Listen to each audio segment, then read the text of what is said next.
Aujourd'hui, le monde du message a été récemment secoué par l'élection présidentielle américaine. J'aimerais qu'on commence par là. Et pourquoi le monde du message était agité?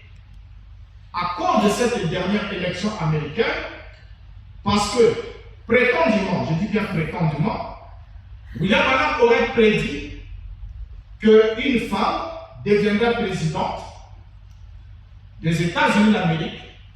Et une fois qu'une femme deviendrait présidente des États-Unis d'Amérique, ce sera l'un des signes de la fin des temps, parce que sous la gouvernance de cette femme, la bombe atomique va tomber sur les États-Unis. Donc ce sera la fin.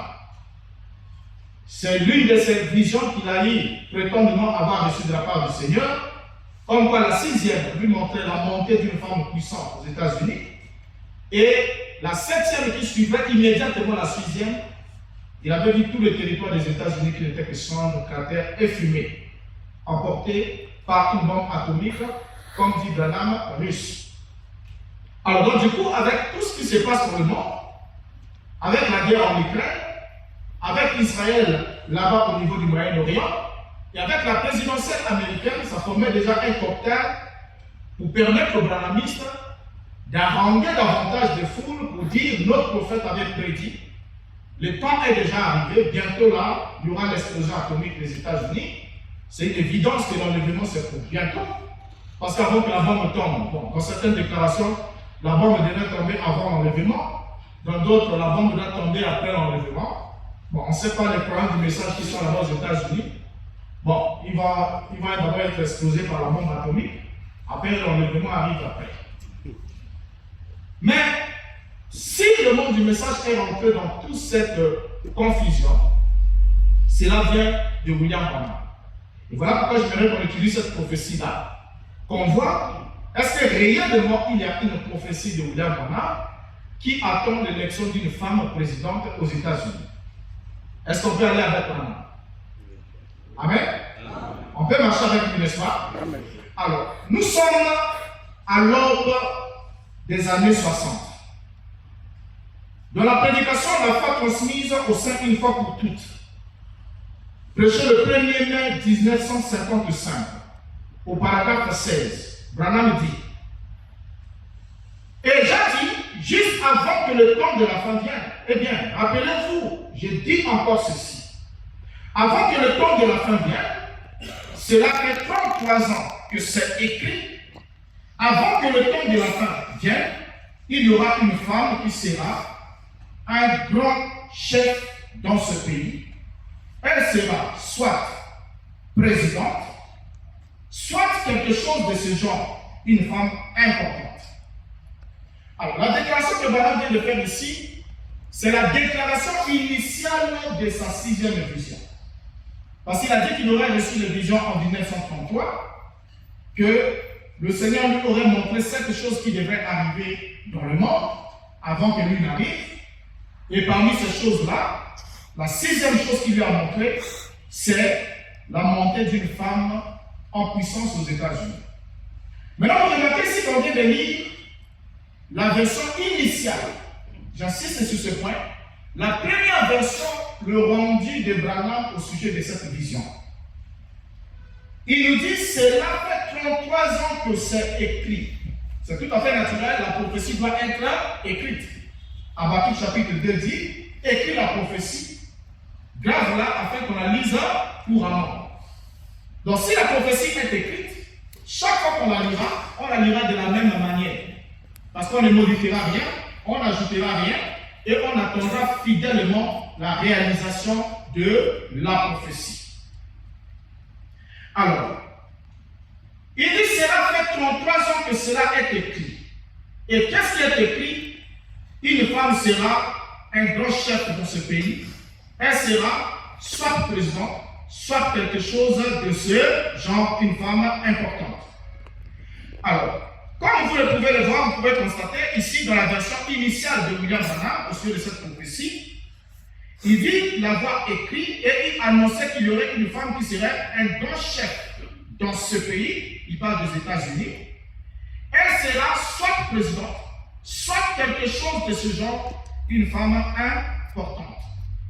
Déjà là, en introduction, Branham nous a dit que le prophète de Dieu, c'est quelqu'un qui prophétise avec exactitude. Donc avant qu'on voit d'abord l'accomplissement, il y a d'abord l'exactitude dans l'énoncé. Donc si l'énoncé prophétique n'est pas exact, la trompette aura un son confus, on ne sait pas à quoi réellement s'attendre. Déjà ici, un vrai prophète du Seigneur ne présuppose pas l'accomplissement du plan de Dieu. Il ne présuppose pas. Il a une connaissance exacte du plan de Dieu du fait d'avoir communiqué directement avec Dieu. Parce qu'avant que le prophète prophétise de la part de Dieu, il doit avoir communiqué directement avec Dieu. Et lorsqu'il le rend, il nous donne le rendu de la communication, alors il doit être précis. Il ne peut pas présupposer quoi que ce soit. Dans Nombre chapitre 24, le verset 16, la Bible nous dit: parole de celui qui entend les paroles de Dieu, de celui qui connaît les desseins du Très-Haut, de celui qui voit la vision du Tout-Puissant, de celui qui se prosterne et dont les yeux s'ouvrent. Or, lorsque Balaam ici, dans ce verset, nous donne la définition d'un prophète, il nous dit que c'est la parole de celui qui connaît les desseins de Dieu. C'est très important. Le prophète de l'Ancien Testament, avec la fonction prophétique, c'était un homme qui connaissait les desseins de Dieu. Or, les desseins, c'est ce que l'on se propose de faire. C'est le but, l'intention, l'objectif, le programme, le projet, la résolution, la visée, la volonté, etc. Voilà pourquoi dans Amos 3, verset 7, il est dit: car le Seigneur l'Éternel ne fait rien sans avoir révélé son secret à ses serviteurs, les prophètes. Donc là-bas, dans l'Ancienne Alliance, toute action de l'Éternel Dieu était précédée par la révélation de son plan, de son dessein à un prophète qui annonçait d'avance ce que l'Éternel devrait accomplir. Ainsi, un vrai prophète est un porte-parole autorisé de Dieu et qui relate avec précision les événements passés. Il répond aussi avec précision aux besoins du présent et il fait des prédictions précises sur l'avenir grâce à l'inspiration divine. Pourquoi? Parce qu'il est mandaté par Dieu et il fait preuve de cohérence en ne se contredisant pas et en ne contredisant pas aussi les prophètes précédents ni la volonté de Dieu. Ça sont les qualités vraiment d'un prophète. 1. Il est censé parler avec cohérence en ne se contredisant pas. Il ne doit pas d'abord se contredire lui-même. Et ensuite, il ne doit pas contredire les prophéties qui l'ont précédé. Et en troisième lieu, il ne doit pas contredire la volonté de Dieu. Alors, le vrai prophète est le serviteur de Dieu.